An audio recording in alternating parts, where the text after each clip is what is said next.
we can't change medicine without clinical trials. Everything we do, whether it's something about genes or stem cells or nanomedicine or whatever it is, it's got to go through testing in people.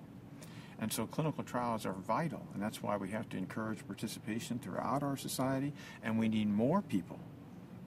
The number of physicians who actively work in research is dreadfully small, and it's a vanishing species, so we really have to work on that. Now, what made you want to be a doctor? There's always some story behind someone who becomes a doctor.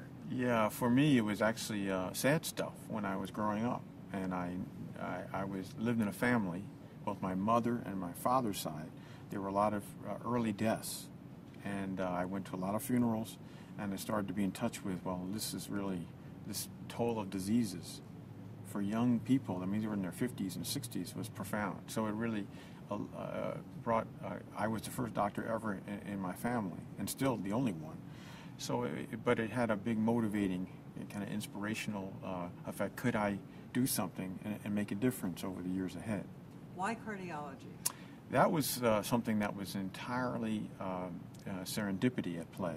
I was at UC San Francisco in the late 70s, early 80s, the most exciting time in the field of cardiology. The first clot-dissolving therapy for heart attack, the first balloon angioplasty to declog the coronary arteries, and I was right in the midst of it. And so I was captured by the excitement. Fast forward a decade from now, what is our expectation around cardiovascular disease? What are you going to help solve? We're going to prevent this disease like never before, and we're going to gradually make heart attack a rare entity.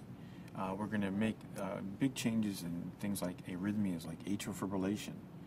And so eventually we're going to be on our way to conquering this disease that is truly preventing it. And 10 years from now, because all the breakthroughs, this is the most exciting time in medicine.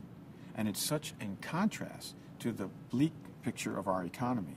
They are totally diametrically opposed. There's never been more a discovery, excitement phase in all of medical research. So I'm hoping in a decade we'll see the fruits of all that effort and progress. So you don't mind standing up as a rock star of science if that means that people will pay attention to research and understand that we need more funding to get to the future? We certainly need more funding. We certainly need more attention and priority.